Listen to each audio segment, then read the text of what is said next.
many animals there are in the herd, and why did the giraffe leave the bar? Probably because he got fed up of all of my bad puns. But let's head to our host tonight, James Bailey. Good evening, everyone, and welcome to a single lap of Roule Ma Poule. And for our international listeners, we're going to refer to it as roll my hen, because I probably won't be able to pronounce it too many more times in the future. But we have just started our single lap, which will start with the Petit KOM in reverse before we head to the flatter section of the route. And then we will finish with the reverse Petit KOM all over again, just for fun. Becca, who are you following tonight? So tonight I've got a new rider to the herd who apparently it is her first ever proper race. She did a TTT with us on Thursday, and so now she has caught the bug a little bit. I'm following Melanie Locke on her first ever ride with her first ever race with the herd, and she's chosen the herd beginners race. What about you, Steve? Hey Becca, how you doing? I'm with Jim Steen, who is a US rider.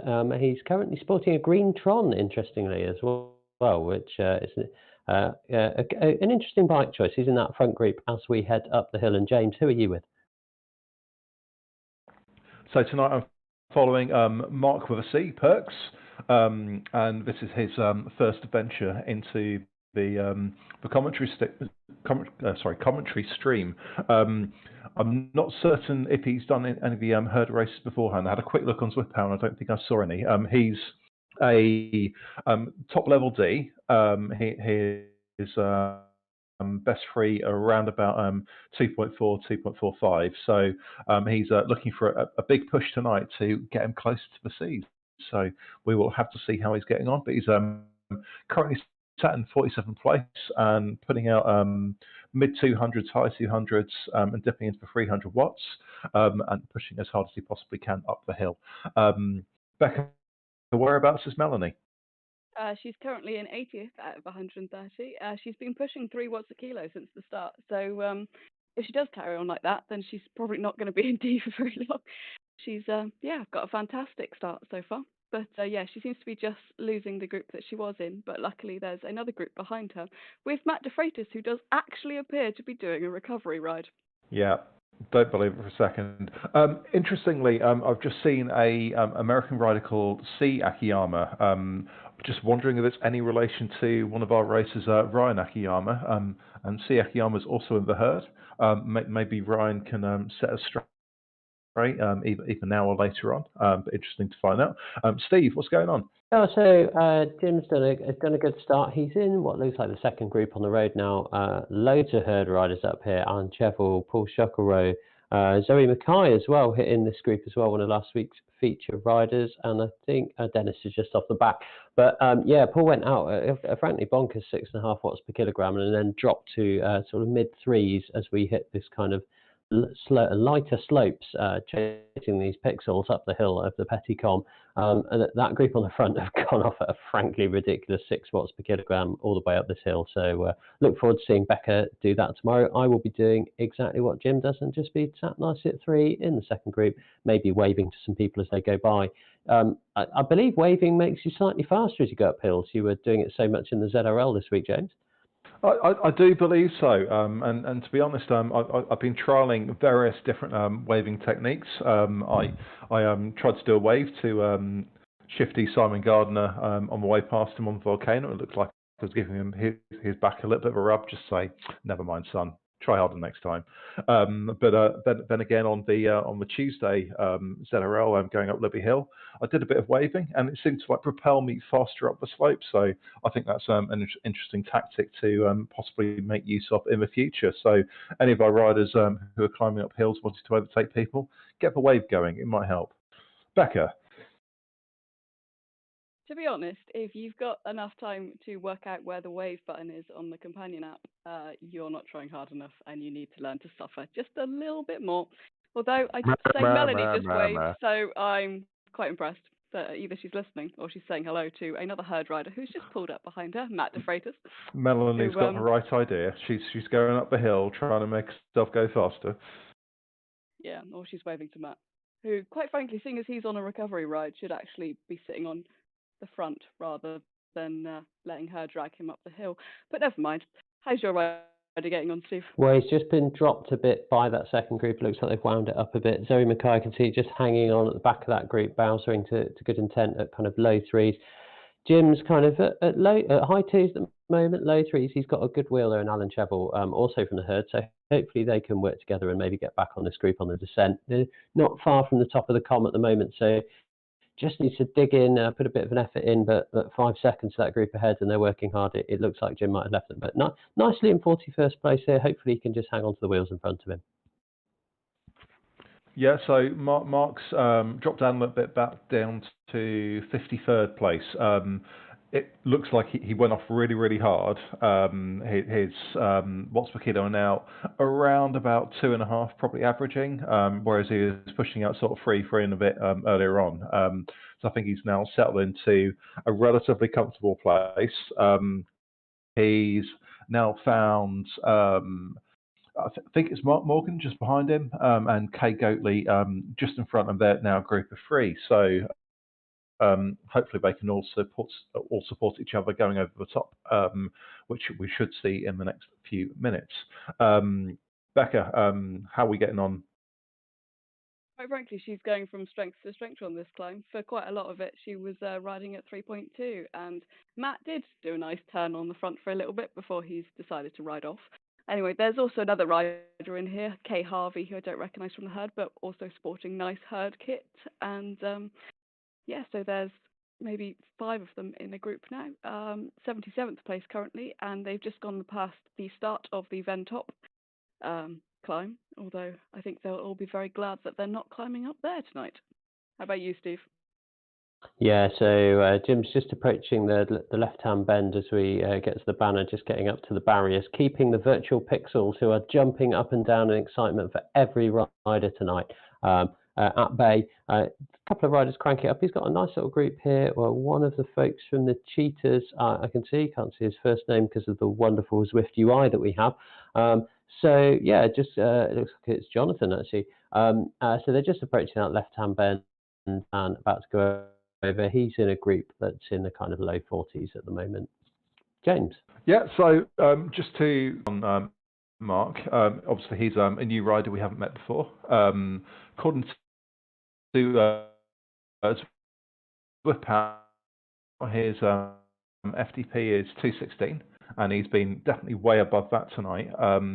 Looking through his previous races, we're looking at a best 20. He's hoping for a big performance tonight, maybe to drag him towards the category C. He's just found another rider to hang with. M. Morgan, who we were referring to earlier. So obviously we wish Mark the very best of luck as he approaches the very top of the hill. Becca, it's Melanie just about over the top, or is she a little bit behind? No, they've got a little bit further to go, their group. Can I just say, at this point, there's a lot of herd jerseys around here, which is really nice to see. So, but yeah, she's still sitting at 3.2 watts per kilo, which, seeing as her Zwift Power says that she's a D rider, she may not be a D rider for much longer. And her cadence is brilliant as 100 at the moment, meaning hopefully she'll just keep spinning and spinning all the way up to the top. But yeah, they've still got maybe 200, 300 meters before they get to the top. Steve, what about you? Oh, well, we're heading on the downslopes now, and I'm going to start off a segment which I always like to enjoy, which is where I ask you and James how you would climb this, ever in the hope that you say something other than I'm just going to time trial it to the top. So, Becca, James, how would you climb this climb tonight? But either the first time or the second time that you come to it. I would like to batter the living shit out the first hill, personally, and then hope there's an awful lot of recovery time in the middle. I think, as a general rule, this race is going to be decided in the first climb. So I would go as hard as I possibly could up the first hill, almost treating it as a sort of like 10-minute time trial. To the top, maybe, James. Yeah. Well, yeah, pretty much. But I would treat it as like you say, time trial to the top. Maybe like an 8-minute TT, and then recover as much as you possibly can on the downhill and all the enormous the flat section we've got, which, to be fair, you basically got from the top of the climb, you've got another 21 kilometers of either downhill or flat, excluding the aqueduct KOM, where you might have to push out a little bit, and then give everything you can at the end. How about you, Becca? Well, having watched them do it earlier, the race is definitely won or lost on the first KOM, as the group of four that managed to break themselves away from the rest of them were the final four on the climb at the end. So I'm not going to attack on the first climb, I don't think, but I will hang on to the front group for as long as possible and hope that certain other people are perhaps not quite so able to hang on to the front group. And then basically just bows your way through the middle section and then completely destroy yourself on the final climb in the hopes that perhaps other people don't have quite as much left as you do. What are you planning on doing, Steve? Well, I'm not capable of staying with the front group up the climb, so I actually I got slightly confused by our preliminary chat by which course we were doing tonight. So I thought it was one of the flat ones where the aqueduct is the only climb. Now I've seen it's one with some actual climbing in. I'm completely changing how I'm thinking about this. So I actually think this is a race for a motivated group between the two comms. So like the group we're in here with Jim, we've got 4 herd riders. Now, quick message, declare it on Zwift, however you want to do it. Be like, hey, herd folks, let's do a mini team time trial. All you've got to do is 30 seconds on the front, 20 seconds on the front, bit of a pull. I think if you're a motivated group on this flat section, you are making up some serious time on groups ahead of you if they sit there all bowsering, all taking it easy, because like you say, really the race is decided on the 2 climbs. But for me, there is a lot of time between those climbs where people are going to be conserving energy, being lazy. And if you're in that kind of second, third, fourth group on the road, there's straggles of riders up ahead of you. I think there's a good opportunity to use the power of the blob, do some turns, working with some riders that are in your group as well, and make up some good time. But I always like to say something a bit different and live in hope that one day that might actually happen and we see some panache in the herd rides. But there we go. What do you guys think of that? So just to quickly touch on a couple of points. So I want to say Mark has absolutely nailed the percent on this. He basically the way he's done it is he's super tucked as much as possible, and as soon as he gets close to 50 kph, he'll just like nail the sprint for 500 watts, and then give himself a bit more speed, air attack again, and he's ended up in a nice group of 6 riders in sort of 54th, 55th place, and done a great job. One of the points that I wanted to come back to was really, I think, for you and me, Steve, the difference between us and Becca is that Becca's got the strength to be able to go up the hill in the lead group without having to worry too much about whether or not she's in front. Whereas for me, like when I say like hammer the living crap out the hill, that's still not going to put me in the front group, but hopefully it will put me in the second, and I think that's realistically the best I can hope for. But just coming back to the race, Mark's doing a nice job hanging with this group, and hopefully he's able to hold in there for the rest of the flat section, and we'll see what happens on the aqueduct. Becca, what's going on, Melanie? Yeah, she's descended absolutely brilliantly. So she went over the top sort of by herself, but she's picked up a group of 3 other riders, 2 of them possibly herd riders, although one isn't in herd kit. And they overtook several lone riders. She super tucked as soon as she could, and she saved her energy. So I'm hoping that she saved her energy enough to stay with this group for quite a lot of the flat, because if she can, then it puts her in a great position for going up the last climb. What about you, Steve? Well, it looks like I'm just trying to watch the watts per kilogram at the moment and work out if some of the riders in this group are just nutcases riding at 4.5 watts per kilogram for no apparent reason, or whether they're trying to do a bit of a time trial. As I say that, it looks like Jim's just being dropped out, so I think they are nutcases. Come on, okay, big kick here, Jim. Get back on that group. But they're nicely strung in the line. It did look like it's possible they were trying a bit of good use of an aero helmet there by Jim, actually, to help him get back into that group. So he's nicely back on with the folks now. Does look like one of the riders is doing a pull at the front, which may be causing the herd folks in this group a bit of pain. I always worry on Zwift when you see somebody doing 4.5 on the flat and wonder why they couldn't do a bit more up the hill to be in a group that's possibly a bit more appropriate for them. But it's dragging these guys along quickly. They're catching some herd riders up ahead of them. James, you sound like you want to come in. Yeah, no, I was just thinking about the race that Becca and I watched earlier at 7 o'clock with Mark John, Dutch Frank, whose surname I can't pronounce, Ian Elston, and a couple of other riders. They had a Japanese guy who was insistent on doing 4.5 on the flat, and they were perfectly happily just sitting behind him doing 3 watts a kilo. I just don't think you're going to be able to pull away on the flat section, so there isn't really any value in one person in your group pushing really, really hard unless there's an agreement with the rest of the group to hammer on. But just quickly touching on Mark, they look to be catching a couple of solo riders just in front of them, so that'll bring their group from 6 to 8. And by my reckoning, we have around about 15, 16 kilometers to go before we hit the second Petit KOM reverse, but we'll hit the aqueducts in the next couple. Becca, what's going on, Melanie?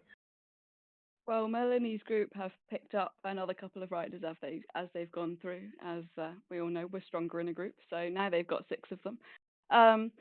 The people on the front are doing maybe 2.7, 2.8. Melanie's currently doing 2.2 in the group, so hopefully she's getting her breath back and saving her legs for a little bit later on. But yeah, the group in front of them is about 30 seconds in front, and the group behind is about 30 seconds behind. So I would imagine that this is now her group until they get to the bottom of the climb, which does contain at least one, possibly 2 other herd riders. So someone's just said, I wish I had my herd jersey on from the group that she's in. So yeah, there are 2 other herd riders in her group at the moment. So yeah, how about you, Steve? Yeah, we've just gone over the aqueduct, and sadly we had caught back up to Zoe Mackay and a couple of other stragglers ahead, but a non-herd rider who was just determined to ride at 4.5 watts per kilogram at the front of the group really has, with another person who was doing something similar, really has shattered this group, and Jim's been dropped over the top of the aqueduct, and I really feel for him here. There's nothing worse on Zwift than when you've given it your absolute all, and just there's some people in the group who are a bit too strong, and I feel doubly sorry, as I think some of those people probably haven't raced the first part of the race very well and are now kind of causing agitation for some riders that otherwise would have had quite a good battle. So it looks like Jim's on his own for a bit of a drag now as we make our way back round towards the Petit KOM. He's got Dennis 47 seconds behind him, so Dennis may catch up to him. Seeing what their watts per kilogram. I mean, if I was Jim, I'd just let Dennis catch up to me, because I don't think he's going to catch the group ahead, and just gives you something fun to do, chase some other pixels up the hill at the end, doesn't it? James, over to you. Yeah, so Mark's just gone over the aqueduct, and he's put out a really, really, really big effort to try and get onto this group just in front, and you can see by the occasional 400 or 500 watts, and it looks like he's going to get back on. So currently in 53rd, but he's just about to catch up with a group 3 just in front. So he's definitely used the aqueduct to his advantage. So brilliant effort, Mark. He's still putting down 300 watts to just try and catch back on. He's only about 5-6 meters behind. Has he got enough just to get back on? Oh no, this looks painful. He's going to have to put down one more big push, I think, to try and get back on. Otherwise, he's going to have to drop back on. And just as I say that, he puts down 500 watts, still holding 400. I think he's probably just going to catch back on, hopefully, but it might take a little bit more time. But are they just pulling away again? I think they might be. I think those pushes might have been just a little bit too much for him. He's dropped down into quite low watts. I think he's waiting for the group behind to catch up again. Yeah, really sadly a carbon copy of what happened to Jim there, really, just losing it a bit over the aqueduct. Yeah, I mean, I think this is the other group just further up the road that he was hoping to try and catch back onto, but no joy. So he's just sitting up a little bit, waiting for a group behind, and he's just starting to put the watts down again, as you can see them just about to join. So brilliant effort, Mark. Unlucky, but hopefully you can do well in the group that is about to catch up with you again. Becca. Well, since we last said that they were all nicely working together, the stronger riders on the front decided to string it all out somewhat, and Zoe did get oh, Melanie even did get a bit gapped, but she did an absolutely fantastic effort going up the aqueduct to rejoin the back of the group. I think they have maybe lost one of their riders, who she was, I think, stuck on the sticky draft off for quite a little while. So her 6-7 watts a kilo effort that she put out going up the aqueduct to get back on this group was absolutely fantastic. And so yeah, she's now comfortably sitting in this group actually on the front currently. So hopefully she'll be able to stick with them until they get to the bottom of the climb. But the effort that she had to put back on to get back in that group really, really shows that she's got a very potential to be a very strong rider. How about you, Steve? Yeah, well, we're still pootling through France really at the moment. We're going to come up to Montmartre soon. Jim's enjoying the virtual shade that's being cast from the Napoleonic line trees here. We're into the dull bit of the race now, aren't we? On the dull bit of the course, really, it's really flat. Nothing really happens. If you're in a group, don't put any, unless you can catch the group ahead of you, don't bother putting any energy in. It's all about the climb at the end, isn't it? But Jim seems to be doing just that, really. He's sat at 2 and a bit watts per kilogram. He's got Dennis now 46 seconds behind him, so it looks like Dennis has pulled back 10 seconds. But could be that Jim just rides around at this tempo and doesn't get caught, really, before the com. So, yeah, he's just enjoying the scenery. Maybe we'll see some balloons in a bit. But there we go. James, how are you getting on? Yeah, not too bad. Mark's got his group of 3. There's not, well, we've got a group of 2, 17 seconds behind.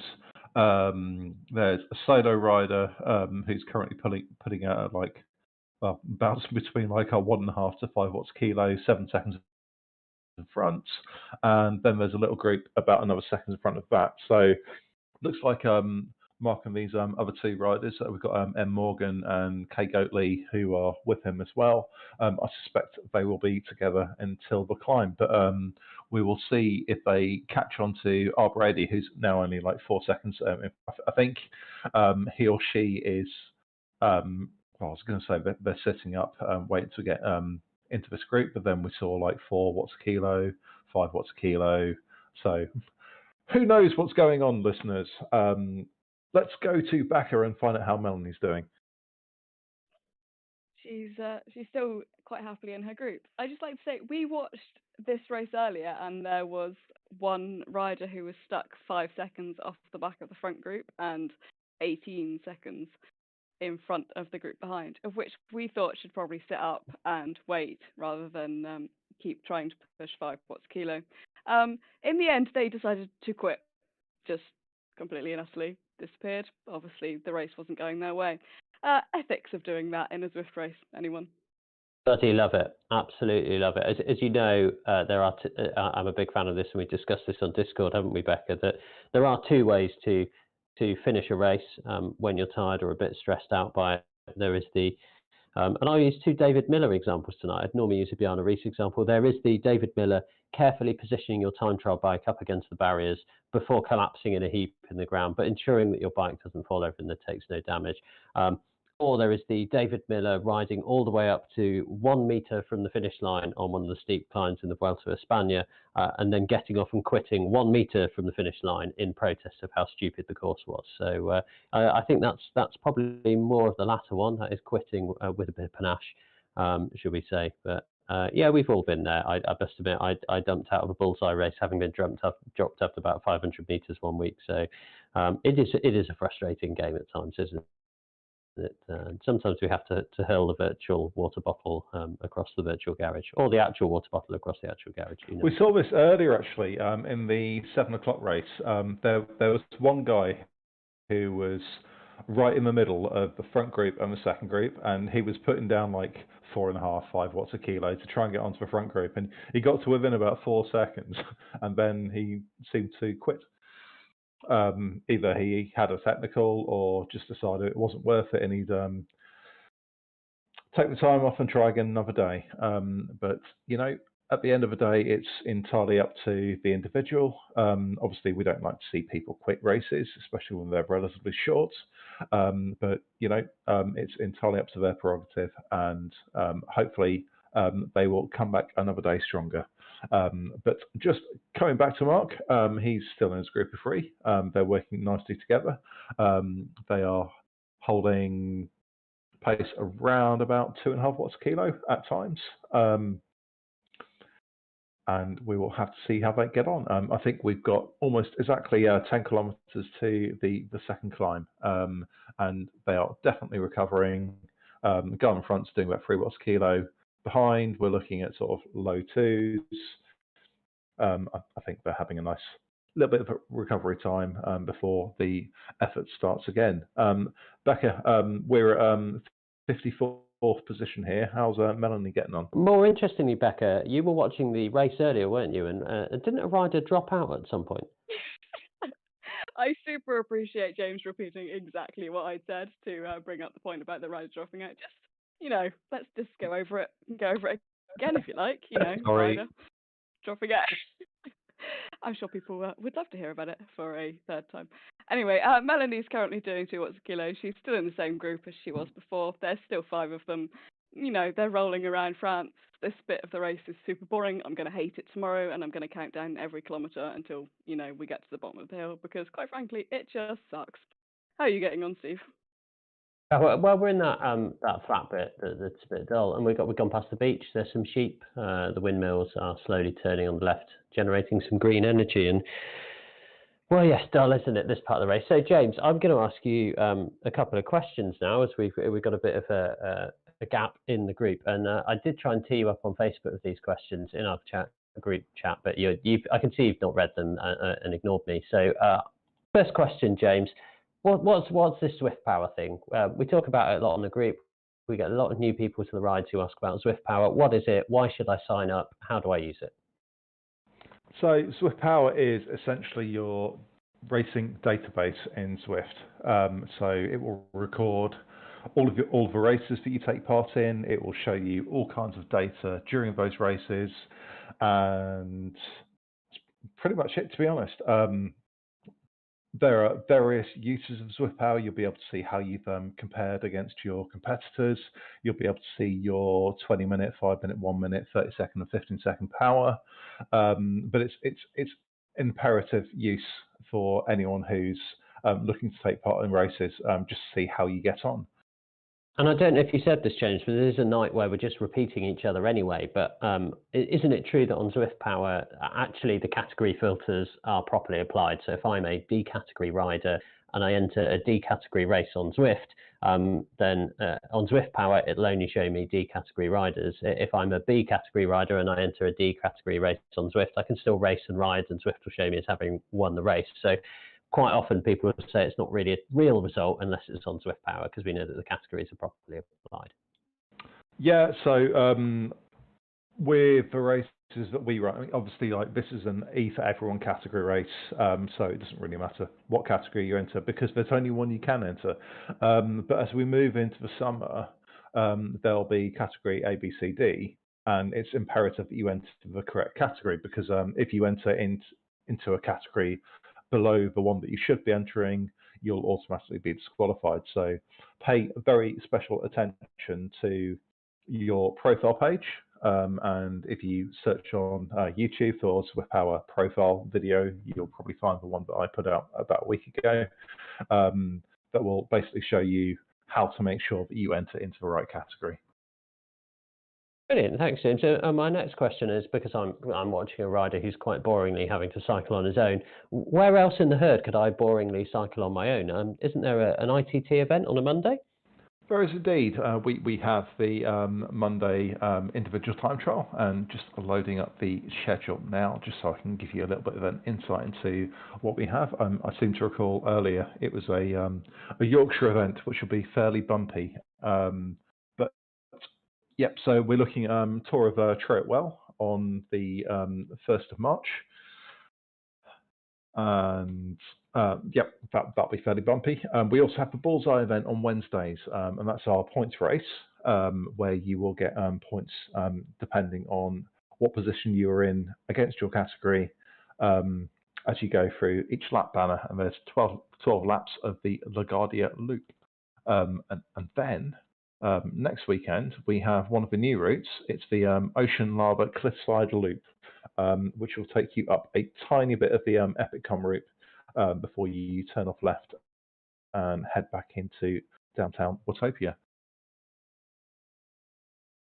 Well, thanks, James. And I guess kind of let's think a bit more about Zwifting tactics at the moment. We're coming up to this next KOM. Poor Jim isn't in a group, so if I was him, I'd just be conserving energy, being angry that I got dropped earlier, and just trying to be really angry as I climbed up the climb. If you're in the group, what are you thinking as you come into these sort of little rollers and maybe thoughts start turning towards the second ascent of the Petit KOM?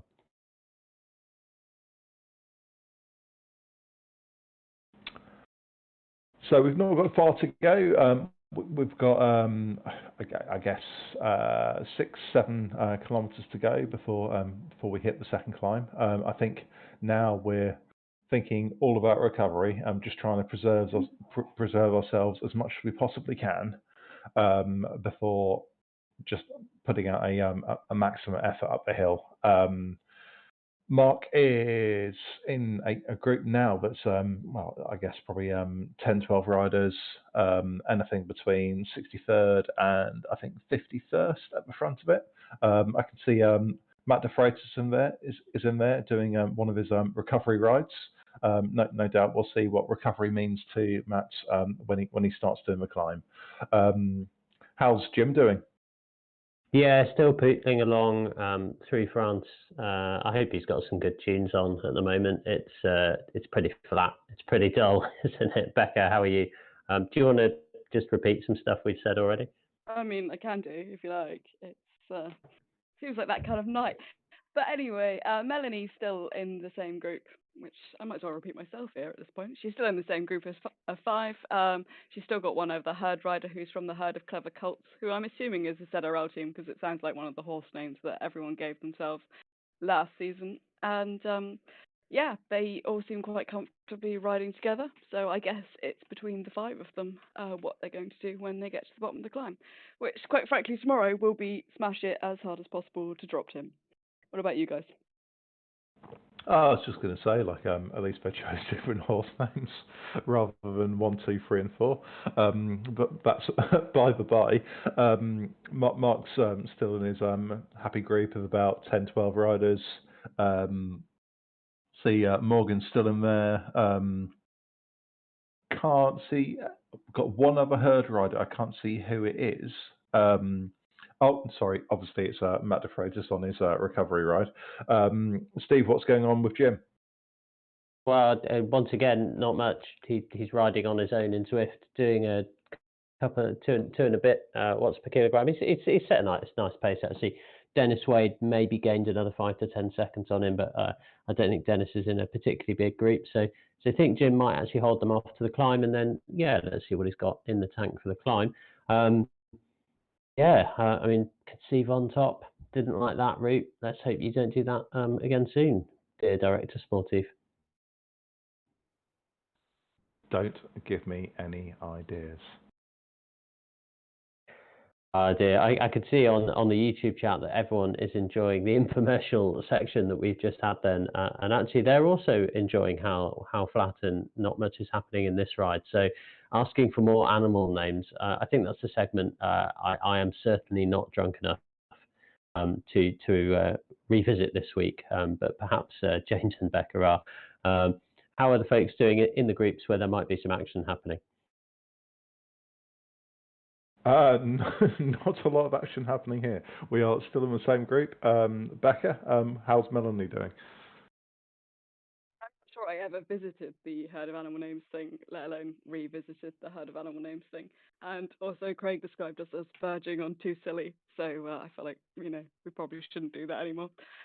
Melanie's still in the same group. There's still 5 of them. They're still riding around. She seems okay. She's comfortably bowsering at the back, so she's saving her energy. But I mean, there's only so much you can say on this rather boring course, and the only good thing about it is the hills. Well, it's a really odd one, isn't it? Because if you think about most of the courses on Zwift that aren't in the desert in Watopia, there's usually something to kind of agitate the race, be it a short, sharp climb, be it a series of corners, be it changes of rolling resistance because the surface changes. This is just flat. at 0%. And it does make me think, if Zwift were to work on features new to the game, like that we're rowing, that would improve the racing, wind would be one of them. So you could imagine on this course there's several changes of direction. You get hit by the wind, so obviously the cost of being at the front of the bunch side. Does the draft change? Would power-ups like the ghost power-up suddenly be more effective? Would the aero helmet be more effective? Would it actually favour the heavier riders or the lighter riders? Kind of, what do you think, folks? Is that a kind of bit of functionality you'd like to see in Zwift, or would you actually just like to fix the things that are pretty balked at the moment and make the game a bit more stable? I'm pretty happy with flat sections, to be honest, mate. As long as I'm not with an absolute powertrain. Yeah, it would be nice to see wind and like headwinds, get behind the rider in front. That'd be nice. Crosswinds, blowing people over the place. Yeah, we're talking about like the worst things about cycling, like getting like almost knocked off your bike by a sudden crosswind. I've actually seen that happen out on a group ride, and it was fucking funny. So I'd be all for it.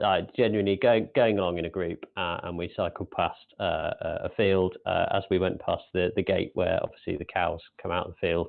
That's where the crosswind whipped up, and a chap who is an absolute legend of the local club, Mick, got blown off his bike because he wasn't ready for it, and we all laughed.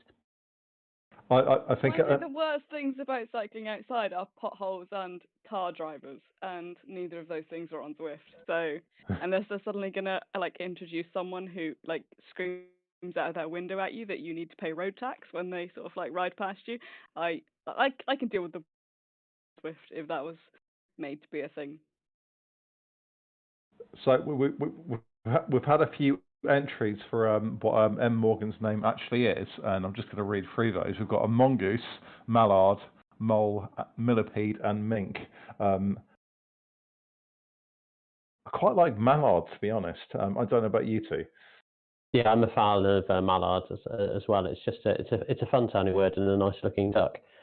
Is how I'd phrase that. But we're actually finally coming up to something interesting. Jim is gone through the I think it's the Marina Sprint, isn't it? Yeah, it is the Marina Sprint, whatever the start finish line's called. About to go under the square looking railway bridge back towards the pens. That means we're not far away from the climb. He is Dennis, I think it is, has closed to within 30 seconds. So he's made up about 20 seconds on him since Jim was dropped. So yeah, it should be good. I'm going to back Jim to stay ahead. I'm going to call it early. Jim staying ahead of Dennis, but there's plenty of time in that climb for Dennis to make a good effort to catch up to it. So let's see what happens. So in this, we've still got this fairly large group. I'm fully expecting Matt De Freitas to forget he's doing a recovery ride and to hammer the living shit up the hill.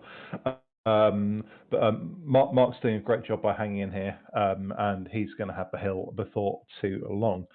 We've just gone over the start of the sprint line. Coming back this way is a lot longer than the other direction, but we'll be heading over the Marina Sprint banner before too long. Becca, how's Melanie doing? Yeah, she's still in the same group of 5 that she was before. And if I vaguely remember correctly from what Frank told me earlier, the KOM starts about 23.7. Sorry if that's wrong, Frank. I have had quite a lot to drink since we last spoke. But so she's got about 2.5 kilometers until they get to the bottom of the hill. So hopefully they'll just roll together and she can save whatever remaining energy she's got for absolutely nailing that climb. Steve, is Jim on the hill now? Yeah, so he's on the 7% section. We've gone past there. He's it's apparently close to 21 seconds to Dennis in the group behind him, but I don't believe Zwift when it tells me times like that. Really, we all know the until you all get into the same section of steepness of hill, that distance and timing thing can be a bit broken. But Jim sat nice at 3.6, just bumping up into the 4s now. So he's putting a bit of an effort in. I think he's going to cruise up the hill and roll over the line in 41st. Good job. We are still waiting for Matt De Freitas to forget that he's doing a recovery ride and that he's doing an inverted commas recovery, close inverted commas ride. But we are just about to go past the Pens, which is where the gradient will start to increase. And looking forward to seeing how Mark gets on the final stages of this ride.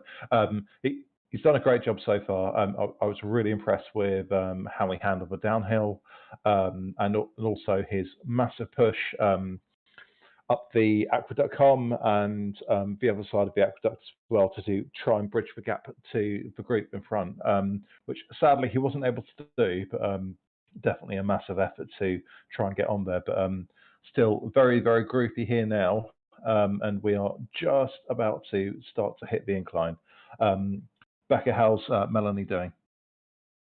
Yeah, they're just going through the marina sprint now. But one thing we did touch on Discord when we watched the 7 o'clock ride was which bike to take, as only one of the front 4 riders actually chose to ride the Tron, and it was sort of a bit mixed on what we should ride. Like, I will probably take the Tron tomorrow, but does anyone have any differing opinions on how much the climber makes a difference and whether you should take a climber's bike? I'm absolutely with you in that Tron is the right choice to make. I think maybe you can make up a second or two using a climbing bike up this hill, but I just don't think it's steep enough. And I think you lose too much advantage on the downhill and the flats, which are realistically, call it 80% of this race. But I just can't see a climbing frame and wheels helping. Steve? Yeah, I mean, let's face it, we all know the pink Tron's the fastest bike you can ride unless you're Dutch or indeed Irish, as we discovered on Facebook earlier by some more good science applied by the members of the herd. It's a tough one. I don't know enough about the differences the bike's made. With it being a slightly longer climb, we're getting towards the stage where a climber's bike, so you make sure you're in that group, as we discussed earlier, when you go over the top of the climb rather than being off the group, because you can have the fastest bike you like, but if you're riding on your own, it's not going to be that quick. Could be beneficial. However, as we discussed that, Jim's hitting a bit of this climb, which is 1%, so that the climbers' bikes aren't really helping you too much on that. So I'm tempted to agree with you, James, that whilst it is probably a long enough climb, I don't think it's really a consistently steep enough climb for those climbers and bikes to make a difference. The contrarian view is actually, does somebody take a real sprinter's bike, knowing that they're going to go for something like the aqueduct KOM, as Craig was discussing earlier, and make that really, really hard to try and gap some of the climbers? Could you do a team effort, a few of you on the kind of flat bikes, knowing you can crank up the pacer load on the flat and make it hurt for people? So yeah, I mean, the answer is take the Tron, but let's chat about some other rubbish with bikes. Jim's just coming up to the final village as we approach the top of the KOM. He's got a 15-second gap, although I can see an M Hardy and an M Ishikawa closing him, but it's all very similar what's per kilogram, so I think Jim's rolling over in 41st tonight. Just like to point out that Matt De Freitas is actually still holding 2.5 watts per kilo. We have never seen such restraint in, I think, our entire lives, actually, from Matt. So a very, very unexpected yet pleasant surprise. Mark is holding steady with this group. We're looking at single file, but he's definitely still hanging on in there and pushing really hard, just going around the left-hand turn. How close is Jim to the finish line? So we've gone through the first village you come through. It's just coming up to the second bit of village, a few hundred meters away from the climb, just hitting the slightly steeper section, still 18 seconds ahead of the Dennis Wade, I think it is, group. So I'm fairly confident he's finishing in 43rd first. Good solid ride, good solid climbing up at this time. A bit dull. Sympathise with Jim. Zwift is fun when you're pointlessly racing somebody, even if it's like 98, isn't it? As James, as you and I discovered a couple of weeks ago, we had a pointless sprint. That's when Zwift is at its best, when you're just racing some random other rider or a friend up a climb. This is a bit dull. I do feel for Jim. He was really unlucky to get dropped where he did by some riders that probably shouldn't have been in that group, because I think they messed up their race earlier. But he's done really well. He's gone round in 41st. He's going to roll over the line in 41st. Your two riders are actually in groups. It could be exciting up the climb. Becca, how's Melanie doing? Well, Melanie's group sort of said thank you and goodbye to each other at the bottom of the climb, which was very nice and polite. And unfortunately, they've dropped her. She was doing 2.7 at the bottom of the climb, 2.2, 2.3 now. Not too much further to go. Can't quite remember where this finishes, but I think she's got less than 2 kilometers. But yeah, unfortunately, they've ridden off a little bit, and the group has entirely split up. And she's currently in 72nd, and I should imagine that's probably where she'll cross the line because the few riders in front have taken off somewhat, and she's sort of by herself, unfortunately. But she's put in an absolutely brilliant ride, and if she keeps riding like that, I don't think that she'll be a D rider for much longer. How about you guys? Steve. Jim's just rounding the final corner, passing the 18 kilometres to the top of Mont Ventoux sign, and Betty's glad he's not doing that tonight. Quite glad we're not commentating on it because I don't know how much we could waffle on for the 90 minutes to 2 hours it takes most people to climb the climb Ventoux. He's just coming around the final corner. He's on the as we've joined a junction that completely breaks the timing system that Zwift has. So I think he's still ahead of Dennis and Co. It looks like they're sprinting up, but I don't think they're going to catch him. He's neatly rolling over onto the flat section and is going to go through the archway slower than I can say words at the moment. He's just going through the archway now. Very respectable 45-minute time for the race. And of course, no com segment, so can't tell how fast he went up that one.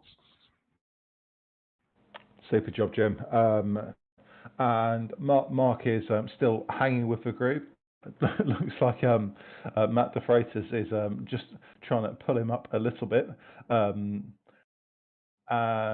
he's going past a couple of slower riders. Has he got enough to keep on going? My recollection of doing this route from the Zwift Racing League last season was this is pretty much the point that I died as well. And it's looking like Mark might just be struggling a bit, but he's putting out some big numbers again. But he's dropped back into the high 100s, and he's just trying to catch on to see Akiyama in front. Matt De Freitas just in front of that. Can see the finish now. Got about, I guess, 200 meters to go. What's going on with Melanie Becker? She's just about to cross the line that signifies the start of the Van Top climb, which, quite frankly, is a little bit demoralising when it's halfway up. You know, the actual climb that you're doing. It makes you think that you haven't actually been doing anything up until that point, even though your legs are hurting. She's doing 3.6 at the moment, so she's definitely found some watts in her legs.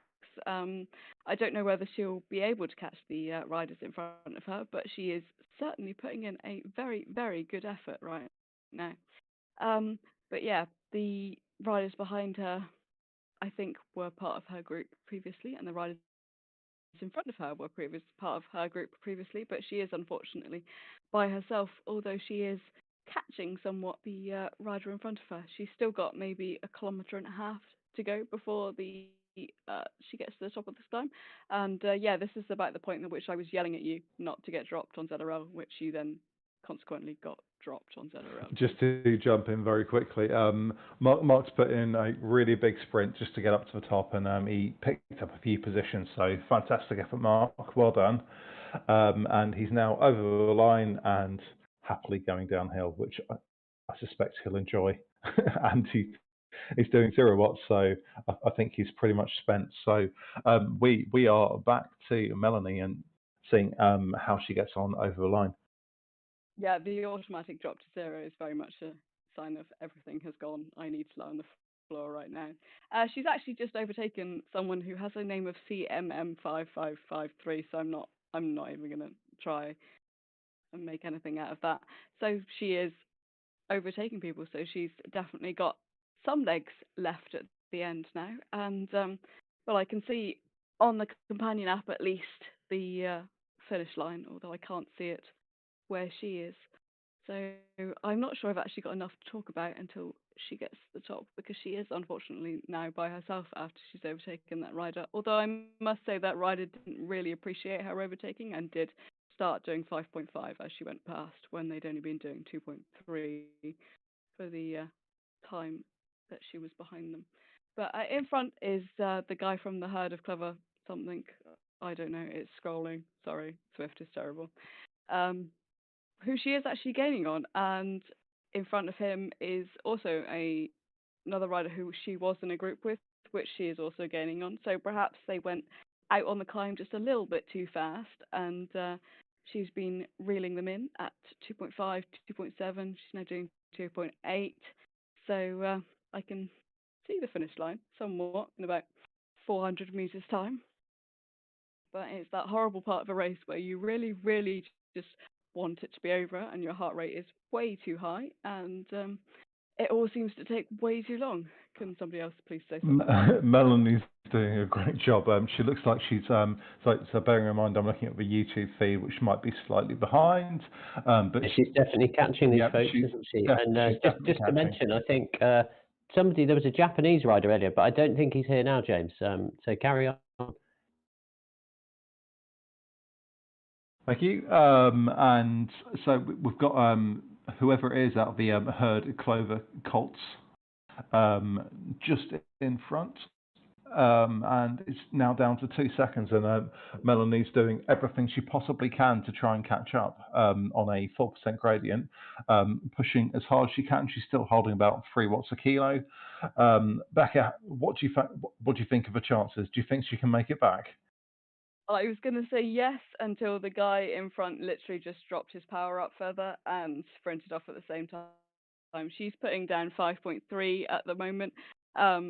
She's definitely making the effort to catch them, but I don't know whether they will as they just about go over the top. She's currently in 70th. She's got a good chance of becoming 68th if she can get past these 2 riders, one from Maystorm Riders and the other guy from the Herd of Clever Colts. But unfortunately, as a woman, she's going to be a lighter rider, and the finish isn't a straight uphill, is it? It's a downhill around the corner. So while she is putting in a fantastic effort, I think she's going to come in 69th in between them. That was a fantastic effort right at the top there. And yeah, they've definitely all just stopped now. So good effort. Well done, Melanie, especially for your very, very, very first race. 70th is a fantastic finish. So well done. You should feel very proud of yourself. And we've very much enjoyed watching you go through the banner, overtaking someone who was about 5 seconds in front of you. But that concludes our footage for tonight. So a big thank you to Jim, Mark, and Melanie for letting us follow them tonight. And as always, a massive thank you to Steve Pritchard and Becca Kingdom for joining me tonight. And a big thank you to Craig Martin for all of these pictures we've been able to see as well. So thank you very much and good night.